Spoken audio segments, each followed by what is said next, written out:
Ito na po yung ating sinampalokang manok. Dahil wala tayong mustasa or pichay, kaya kangkong lang ilagay ko. Yung ginamit ko pang asim dito ay talbos lang po ng sampalok. Sarap sa panahon ngayon na may bagyo. Nagiging paborito na kasi ito ng pamilya ko. Ayan, paborito na nila yung kainin. Sinampalokang manok.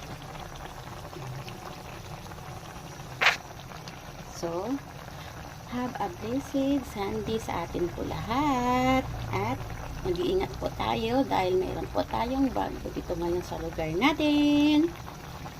So, tara po, manganta na. Sa amin po, sa Iloilo, kaon na ta.